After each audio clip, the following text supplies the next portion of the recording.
जय हिंद। आज एक इम्पॉर्टेंट टॉपिक है जो हर वक्त लड़के को कंफ्यूजिंग में डालता है, लेकिन आज उस टॉपिक को हम थोड़ा क्लियर करेंगे, जिसमें एक महत्वपूर्ण टॉपिक होगा रिवर से गंगा जल तंत्र। तो सबसे पहले ध्यान रखिएगा कि गंगा जल तंत्र के बारे में, कि गंगा की उत्पत्ति के बारे में लगभग लड़के को ये कंफ्यूजिंग रहता है कि गंगा कहाँ से निकलती है और गंगा जल तंत्र के अंतर्गत कौन कौन सी नदियाँ आती हैं। तो सबसे पहले ध्यान रखिएगा कि आप सब लोग जानते हैं कि गंगा की उत्पत्ति गंगोत्री ग्लेशियर के गौमुख से होती है। गंगोत्री ग्लेशियर के कहाँ से होती है? गौमुख से। तो आप इस फिगर के जरिए आप समझेंगे कि यहाँ पर आपको एक फिगर दिखाई दे रहा होगा और इस फिगर का नाम याद रखिएगा गंगोत्री ग्लेशियर है। कौन ग्लेशियर है? गंगोत्री। और नीचे आपको गौमुख भी दिखाई दे रहा होगा। तो देखिए, आप ये जो आप व्हाइट कलर का देख रहे हैं ना, ये व्हाइट कलर का ही ये गंगोत्री ग्लेशियर है। ये है आपका गंगोत्री। और ये ऊपर जो आप देख रहे होंगे, ये थोड़ा सा एक जगह है जिसका नाम याद रखिएगा गौमुख है। क्या नाम है? गौमुख। तो यहां ध्यान रखिएगा कि प्रश्न दो तरीके से बनेगा। गंगोत्री ग्लेशियर के गौमुख नामक स्थान से नदी निकलती है जिसका नाम है भागीरथी। तो भागीरथी अगर ग्लेशियर पूछेगा तो याद रखेंगे आप गंगोत्री ग्लेशियर कहेंगे, अगर ग्लेशियर पूछेगा तो। लेकिन अगर पूछेगा किस स्थान से, अगर गौमुख होगा तो वहां पर ध्यान रखिएगा इस जगह का नाम है गौमुख। तो गंगोत्री ग्लेशियर के गौमुख नामक स्थान से कौन नदी निकली है? भागीरथी। अब भागीरथी जब निकली है तो याद रखेंगे ये ऊपर से बहती हुई, गंगोत्री के गौमुख से बहती हुई ये नदियां पहुंचती है देवप्रयाग। कहां पहुंचती है? देवप्रयाग। और देवप्रयाग में इसका मिलन जो होता है वो एक नदी से होगा और उस नदी का नाम होगा अलकनंदा। तो अब अलकनंदा के बारे में हम देख लेते हैं। तो अलकनंदा आप देखेंगे, ये आप एक और ग्लेशियर देख रहे होंगे, ये उत्तराखंड में है जिसका नाम है सतोपथ ग्लेशियर।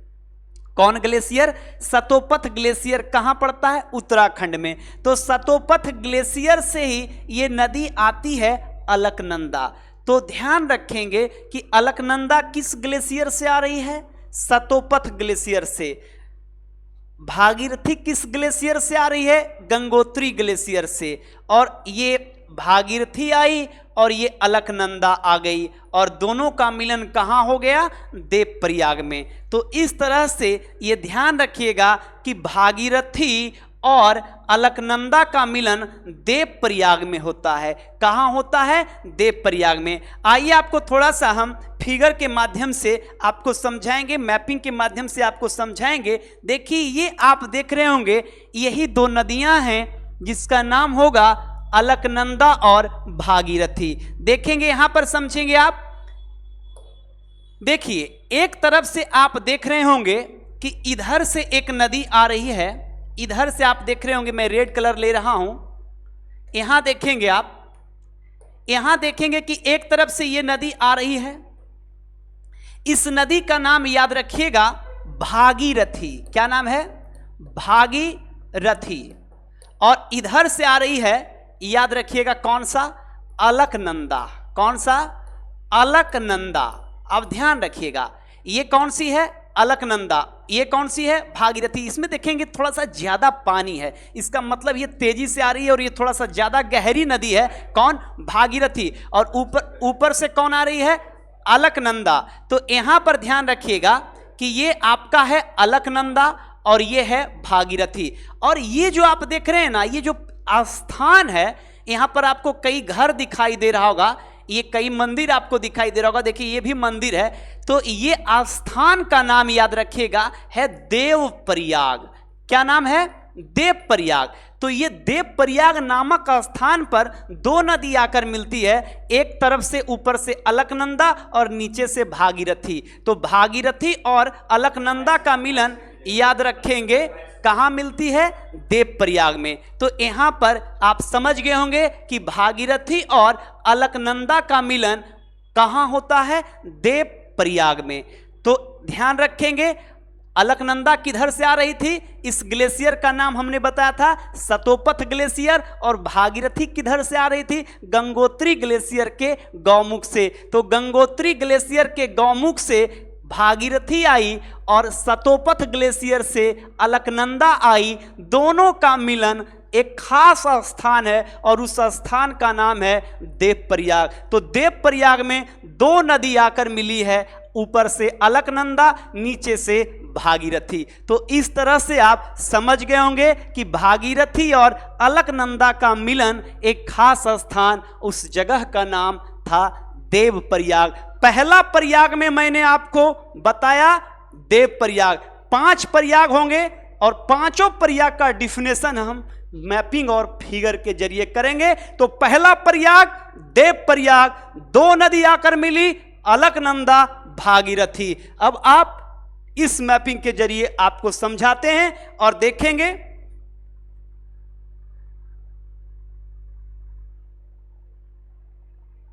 इस मैपिंग के जरिए आपको समझाते हैं। थोड़ा सा इसमें ध्यान रखिएगा, गंगा और भागीरथी और अलकनंदा की कई सहायक नदियों का हम जिक्र करेंगे। तो देखिए यहां पर समझेंगे आप। सबसे पहले गंगा जल तंत्र में, ये फिर से मैं आपको डिक्लियर थोड़ा सा कर देता हूं। गंगोत्री के गौमुख से देखिए, ये जो चौड़ी कलर का पट्टी देख रहे हैं ना, यही नदी है भागीरथी। अब ये आकर कहां मिली है, कहां आकर रुकी है? देवप्रयाग में, जो पहले भी मैंने बता दिया था। और ये है सतोपथ ग्लेशियर, देख रहे हैं ये चौड़ी नदी। ये चौड़ी नदी जो आप देख रहे होंगे, ये उस नदी का नाम है जिसका नाम याद रखिएगा अलकनंदा। तो अलकनंदा और ये देखिए भागीरथी। तो भागीरथी गंगोत्री के गौमुख से और अलकनंदा सतोपथ ग्लेशियर से। दोनों का मिलन कहां हो रहा है? फर्स्ट नंबर में। तो याद रखेंगे फर्स्ट प्रयाग कौन प्रयाग? तो देवप्रयाग में। ये दोनों चौड़ी नदी आप देख रहे होंगे। आइए अब अलकनंदा के बारे में हम आपको एक एक जानकारी देते हैं। देखिए दूसरा प्रयाग जो है ना, दूसरा प्रयाग का नाम है रुद्रप्रयाग। देखिए जो महत्वपूर्ण प्रयाग है, कौन सा? रुद्रप्रयाग। रुद्रप्रयाग में देखिए कौन नदी आकर मिलती है? देखिए ये एक नदी है मंदाकिनी। कौन सी? मंदाकिनी। मंदाकिनी आके अलकनंदा से मिलती है। देख रहे हैं ना, मंदाकिनी किससे आकर मिल रही है? अलकनंदा से। और ये कौन सा प्रयाग है? तो याद रखिएगा ये है आपका रुद्रप्रयाग। तो रुद्रप्रयाग में दो नदी आकर मिली, मंदाकिनी और अलकनंदा। देखिए मंदाकिनी जो है ना, वो एक यहां पर एक केदारनाथ के पास एक ग्लेशियर है, चौराबाड़ी ग्लेशियर। कौन ग्लेशियर? चौराबाड़ी ग्लेशियर के तरफ से मंदाकिनी आती है और ऊपर से ये अलकनंदा आ ही रही है। और दोनों का मिलन कहां हुआ? रुद्रप्रयाग। तो आपसे कोई पूछेगा कि रुद्रप्रयाग में कौन सी दो नदी मिली है, तो कहिएगा मंदाकिनी और अलकनंदा। मंदाकिनी और अलकनंदा कहां आकर मिली है? तो रुद्रप्रयाग। आइए आपको हम लेकर सीधा चलते हैं रुद्रप्रयाग। तो दूसरा नंबर का प्रयाग हम आपको लेकर चल रहे हैं रुद्रप्रयाग। देखिए ये दूसरा लिखा हुआ है और इस प्रयाग का नाम है रुद्रप्रयाग। देखिए रुद्रप्रयाग में कौन है? अलकनंदा और मंदाकिनी। यहां पर आप देखेंगे, आपको इस फिगर के जरिए मैं आपको समझा रहा हूं।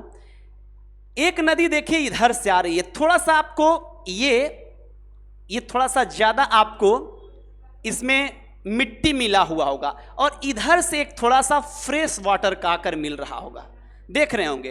तो इस नदी का नाम याद रखिएगा, इस नदी का नाम है अलकनंदा। कौन सा? अलकनंदा। देखिए ये नदी कौन है? अलकनंदा। और ऊपर में एक नदी है, ये ऊपर से कौन आ रही है? ये लीजिए ऊपर से आ रही है मंदाकिनी। कौन सी? मंदाकिनी। देख रहे हैं ना, ये कौन आ रही है? मंदाकिनी। और इधर से कौन आ रही है? अलकनंदा। और दोनों का मिलन ये खास देख रहे होंगे, यहां पर भी आपको कुछ स्थान दिखाई दे रहा होगा और यही वो जगह है जिसका नाम याद रखिएगा रुद्रप्रयाग है, जो दूसरा सबसे महत्वपूर्ण धार्मिक प्रयाग के काउंटिंग में आता है। तो दूसरा प्रयाग आपको मैंने बताया रुद्रप्रयाग, जहां पर एक तरफ से आती है अलकनंदा और ऊपर से ये आ रही है मंदाकिनी। तो अलकनंदा और मंदाकिनी का मिलन याद रखेंगे दूसरा प्रयाग, और उस प्रयाग का नाम है रुद्रप्रयाग। आइए आपको हम तीसरा प्रयाग लेकर चलते हैं, लेकिन उससे पहले हम आपको फिगर के जरिए समझाएंगे।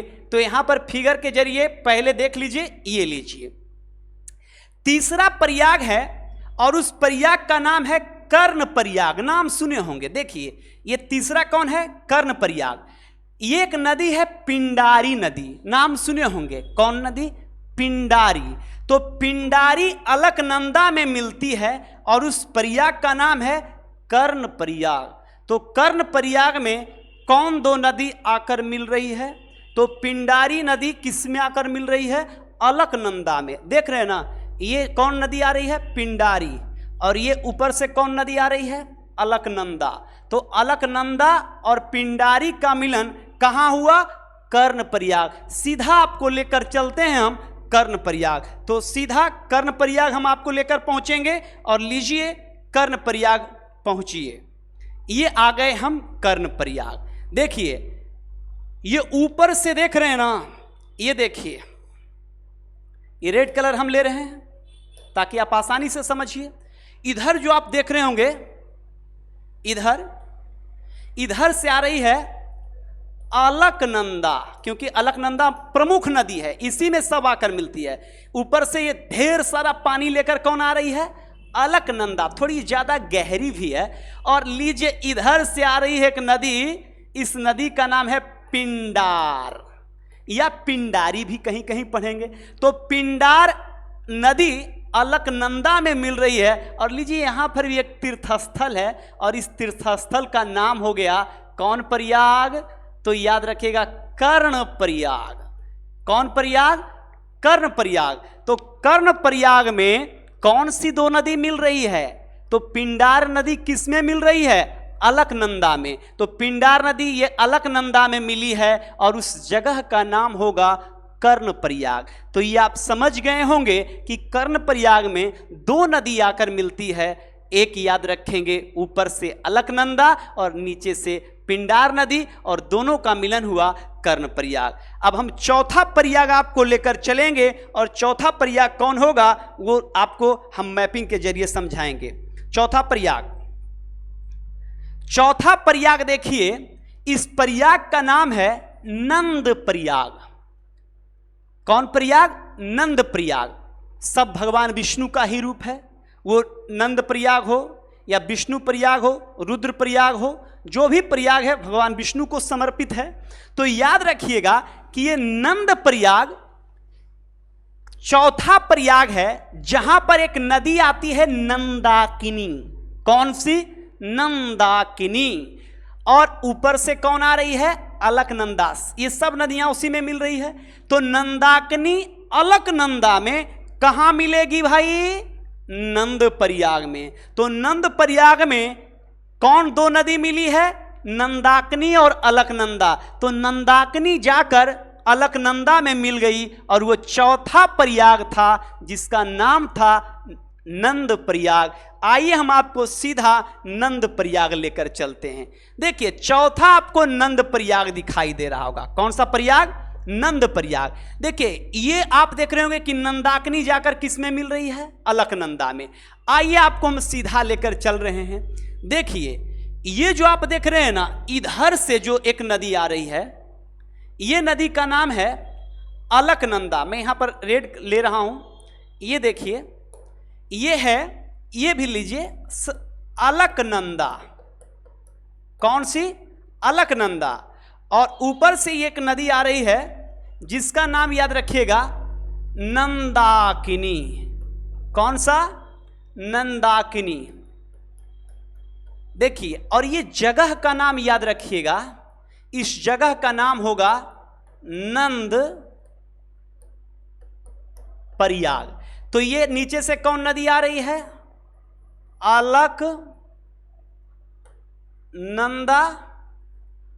अलकनंदा, और ऊपर से कौन आ रही है, नंदाकिनी। तो नंदाकिनी नदी जो है, देखिए नंदाकिनी नदी जो है ये किस में आकर मिली है? अलकनंदा में। किस जगह पे? नंद प्रयाग में। तो नंद प्रयाग में दो नदी, एक तरफ से अलकनंदा, दूसरे तरफ से नंदाकिनी, दोनों का मिलन नंद प्रयाग, और ये महत्वपूर्ण प्रयाग था। चौथा प्रयाग कौन प्रयाग? तो ध्यान रखिएगा, इस प्रयाग का नाम है नंद प्रयाग। पांचवा प्रयाग हम लेकर चल रहे हैं, और वो पांचवा प्रयाग कौन होगा? ये पांचवा प्रयाग देखिए, ये पांचवा प्रयाग है जिसका नाम याद रखेगा विष्णु प्रयाग। कौन प्रयाग? विष्णु प्रयाग। विष्णु प्रयाग में एक नदी आकर मिलती है, और उस नदी का नाम है धौली गंगा। क्या नाम है? धौली गंगा। धौली गंगा देखिए ये अलकनंदा में आकर यहां मिल रही है। धौली गंगा कहां पर आकर मिल रही है? अलकनंदा में। उस जगह का क्या नाम है? विष्णु प्रयाग। तो विष्णु प्रयाग में दो नदी आकर मिलेगी, धौली गंगा, अलकनंदा में। हम आपको सीधा लेकर चल रहे हैं, और वो जगह होगा, याद रखेंगे कौन सा? तो वो जगह होगा विष्णु प्रयाग। लीजिए, आपको विष्णु प्रयाग हम लेकर पहुंचे हैं। देखिए, विष्णु प्रयाग पांचवा प्रयाग होगा जहां पर धौली गंगा अलकनंदा में आकर मिलेगी। तो ऊपर से देखिए, ऊपर से देखिए एक नदी इधर से आ रही होगी, आपको दिखाई दे रहा होगा। और एक नदी देखिए इधर से थोड़ा धुंधला इधर ये दिखाई दे रहा होगा। इधर से मैं रेड पेन ले रहा हूं, देखिए इधर से जो आप देख रहे होंगे ना, एक नदी आ रही है और एक ऊपर से आ रही है, और इस जगह का नाम होगा, याद रखिएगा, विष्णु प्रयाग। क्या नाम है?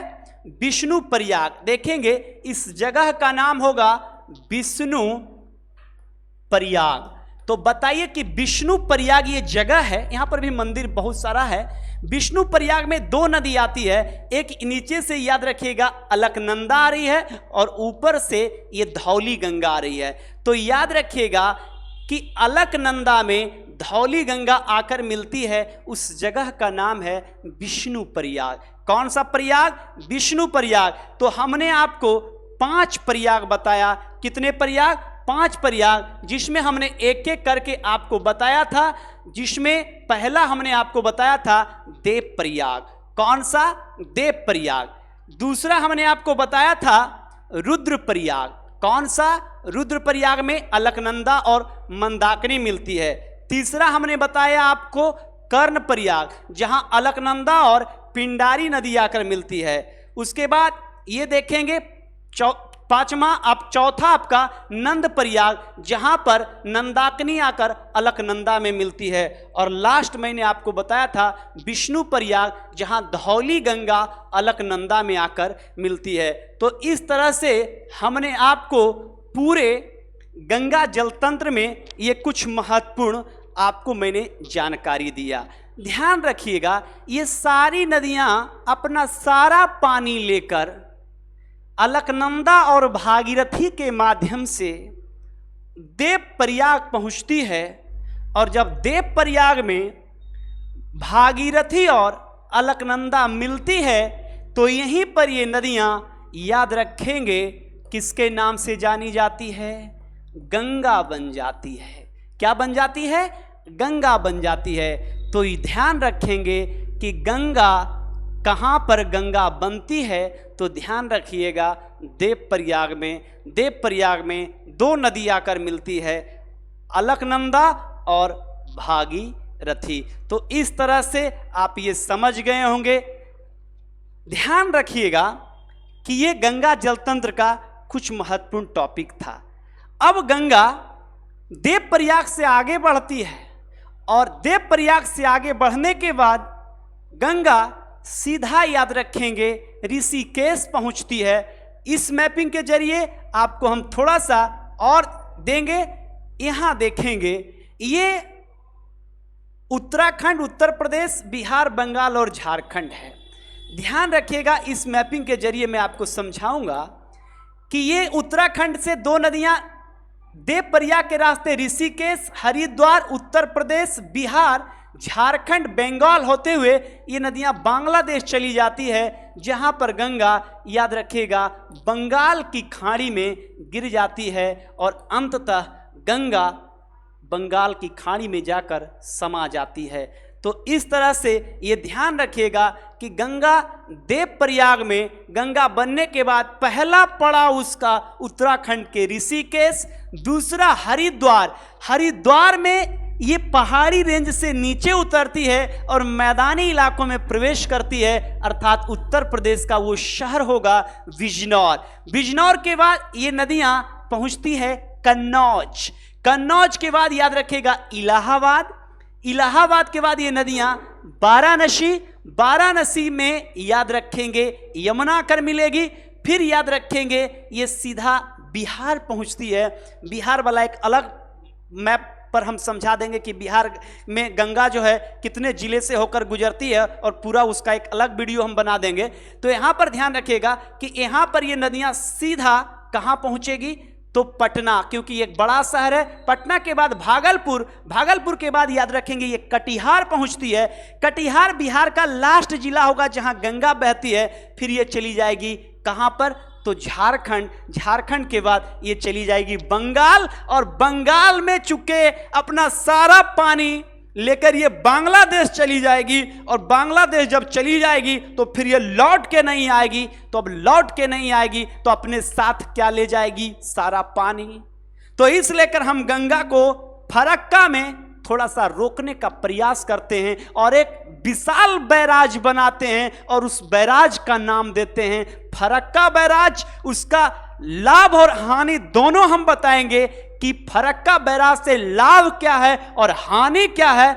और फरक्का बैराज के बाद, बंगाल के बाद गंगा फिर बड़े उदास मन के साथ याद रखेंगे भारत को छोड़ती है और पड़ोसी मुल्क बांग्लादेश चली जाती है, जहां पर वह नदी ध्यान रखिएगा पद्मा के नाम से जानी जाती है।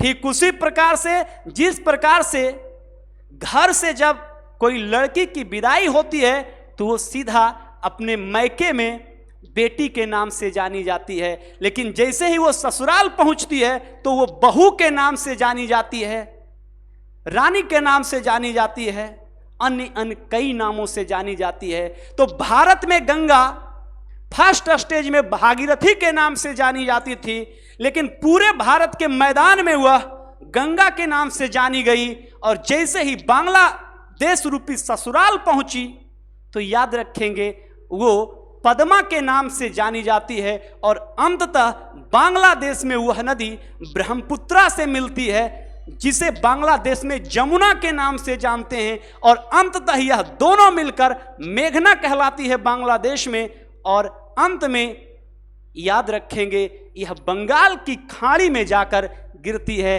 कौन सी नदी, तो उस नदी का नाम है भारत की सबसे पवित्र और भारत की सबसे लंबी नदी गंगा नदी। अब प्रश्न पूछेगा कि गंगा नदी भारत के कितने राज्यों से बहती है, तो याद क्या करना है, मैपिंग से समझेंगे। तो पहला राज्य होगा उत्तराखंड, ये देख रहे होंगे। दूसरा उत्तर प्रदेश, तीसरा हमारा बिहार, चौथा थोड़ा सा झारखंड, और पांचवा याद रखेंगे बंगाल। कितने हो गए, 5। तो प्रश्न आएगा कि गंगा भारत के कितने राज्यों से होकर गुजरती है, आंख बंद करके बोलिएगा 5। पहला उत्तराखंड, दूसरा उत्तर प्रदेश, तीसरा हमारा बिहार, चौथा झारखंड, पांचवा बंगाल। अब पूछेगा कि गंगा सबसे ज्यादा किस राज्य में बहती है, बोलिएगा उत्तर प्रदेश में। और बोलेगा कि सबसे कम कहाँ बहती है, तो 80 किलोमीटर झारखंड में। तो गंगा सबसे कम कहाँ, तो याद रखेंगे झारखंड। सबसे ज्यादा कहाँ, उत्तर प्रदेश। कितने राज्यों से, 5 राज्यों से। कौन सी नदी, गंगा। जहां से निकली थी किस नाम से, भागीरथी के नाम से। भारत में बही मैदान में गंगा के नाम से, बांग्लादेश में पद्मा के नाम से। बताइए, जब बच्ची कोई लड़का या लड़की जन्म लेता है तो उसका जन्मते साथ नाम हो जाता है। जैसे मान लीजिए कोई लड़की जन्म ले लिया तो नर्स की कहता कि देखिए रूबिया का जन्म हुआ है, कि उसका नामांकन फिर बाद में होता है। पहले कोई भी बच्चा या बच्ची जन्म लेता है तो नर्स यही कहता कि आपको लड़का हुआ है या लड़की हुआ है। डायरेक्ट नहीं कहता कि देखिए बेबिया हुआ है, सोनिया हुआ है, ऐसा थोड़े बोलता है, नहीं बोलता है। या डायरेक्ट लड़का हुआ तो क्या बोलता है, देखिए मनोजवा हुआ है, या सोनुआ हुआ है, बोलता है नर्स या डॉक्टर? नहीं बोलता है, नामांकन उसका बाद में होता है। तो इसी तरह से ध्यान रखिएगा कि ये गंगा जो है भारत के 5 राज्यों से बहती हुई कहाँ चली गई? बांग्लादेश। बांग्लादेश में किस नाम से? तो याद रखिएगा, पद्मा के नाम से। अब ध्यान रखिएगा कि फरक्का बैराज के बारे में थोड़ा हम समझा देते हैं। फरक्का बैराज याद रखेंगे के बाद गंगा कहाँ चली जाएगी? बांग्लादेश। अब जब बांग्लादेश चली जाएगी तो अपने साथ पानी ले जाएगी कि दूध लेके जाएगी? पानी लेके जाएगी। और पानी का कितना महत्व है? जल है तो जीवन है, बिना पानी के जीवन अधूरा है। तो अब हम गंगा जब बांग्लादेश चली जाएगी, नैहर से वो ससुराल चली जाएगी, तब हम उसको रोकते हैं गंगा को कि गंगा रुक जाओ कुछ दिन के लिए। गंगा बड़े उदास मन से रुकती है। कहाँ पर? फरक्का में उसको हम रोकते हैं आर्टिफिशियल तरीके से। देखते होंगे कि घर में जब कोई आता है गेस्ट मेहमान, तो नहीं भी रोकने का मन है तभी एक बार बोलते हैं कि आए भाई रुक न जाइए, ऊपरे मन से बोलते हैं। अगर चाह लिया तो रुकेगा, नहीं तो फिर नहीं रुकेगा। तो यहाँ पर हम फरक्का में आर्टिफिशियल बैराज बना के हम गंगा को रोकते हैं। क्यों? क्योंकि गंगा से हमको लाभ है, क्योंकि उत्तर भारत की विशाल जनसंख्या जहाँ पर विशेष जनसंख्या निवास करती है, और उसके लिए हमारी गंगा ही जिम्मेदार है। क्योंकि गंगा धार्मिक, सांस्कृतिक और आर्थिक दृष्टिकोण से भारत ही नहीं दुनिया भर में इसका विशेष पहचान है, और वो नदी का नाम है गंगा। अब गंगा बांग्लादेश जैसे ही जाएगी तो उससे पहले हमने फरक्का बैराज बनाया। फरक्का बैराज इसलिए बनाया क्योंकि गंगा का पानिया जो है ना हम हुगली में लाएंगे। किस में लाएंगे? हुगली में। अब हुगली में क्यों लाएंगे भाई? आखिर में हम पानी को लाएंगे, उसका कारण होगा ना। तो ध्यान रखिएगा कि हुगली पर ही 2 महत्वपूर्ण बंदरगाह भारत का है। एक याद रखिएगा कोलकाता, और दूसरा याद रखिएगा हल्दिया। कोलकाता और हल्दिया दोनों देखिए, ये जो है ना हल्दिया है, ऊपर कोलकाता है, दोनों भारत का महत्वपूर्ण बंदरगाह है। अब दोनों महत्वपूर्ण बंदरगाह है तो हुगली जो है ना वो बरसाती नदी है। बरसाती नदी है, झारखंड के ऊपर तरफ से राजमहल पहाड़ी से आती, साला गर्मी में सूख जाती है, और उसी पर कोलकाता और हल्दिया दोनों बंदरगाह है। तो बताइए दोनों बंदरगाह को पानी का कमी होगा कि नहीं? जैसे ही मार्च होली आता है, होली के बाद पनिया सूख जाता है, मई जून जाते जाते एकदम सूख गया। तब हमने क्या किया कि गंगा पर जो फरक्का बैराज है इसका पानी हम ले आते हैं कहाँ? हुगली में। और हुगली में जब ले आते हैं तो सालों भर ग्रीष्म ऋतु गर्मी में भी हुगली नदी में पानी रहता है। किसके कारण? तो याद रखिएगा गंगा के कारण। किस बैराज के कारण? फरक्का बैराज। अब फरक्का बैराज बना दिए, गर्मी भीषण पड़ रहा है मई जून में, हुगली सूखल है, हुगली सूख गया है, उस पर कोलकाता हल्दिया बंदरगाह बैराज लगा दिए, बांग्लादेश पानी रोक दिए। अब पानी को मोड़ के कौन हुगली नदी में ले आए? गर्मी में दोनों बंदरगाह पर पानी मिल रहा। अब बरसात आ गया, जुलाई अगस्त आ गया। अब जुलाई अगस्त जब आ गया तो गंगा में पूरा पानी, क्योंकि जब हुगली में पूरा पानी तो गंगा में पानी नहीं रहेगा। गंगा में पूरा पानी है तो बैराज को हम उठा देते हैं। लेकिन बैराज लगा दिए हैं तो कहीं ना कहीं एक खुला हुआ है, एक बैराज लगा हुआ है, तो उतना पानी नहीं निकल सकता है। तो जहां पर फरक्का बैराज बनाकर हमने भारत के 2 बंदरगाह को डेवलप किया, विकसित किया, लाभान्वित किया, वहीं पर थोड़ा घटा। बिहार को कैसे होगा ये देख लीजिए। फरक्का बैराजवा जब लग गया ना तो अब होता क्या है कि अभी महीना देख रहे हैं भीषण वर्षा अगस्त जुलाई अगस्त में होता है।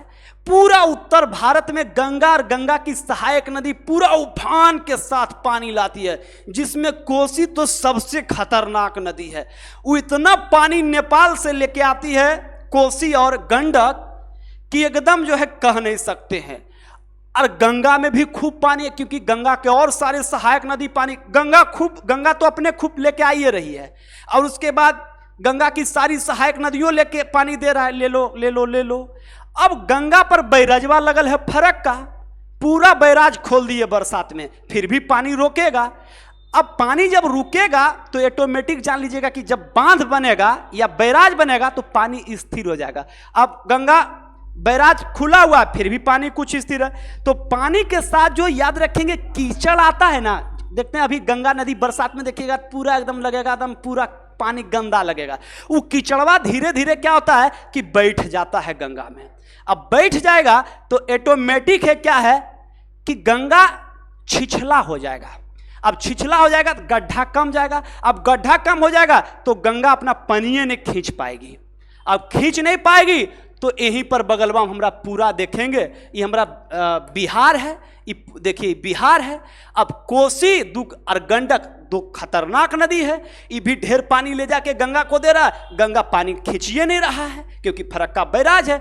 इस कारण याद रखेंगे पूरा बिहार में बाढ़ का कारण ये फरक्का भी है।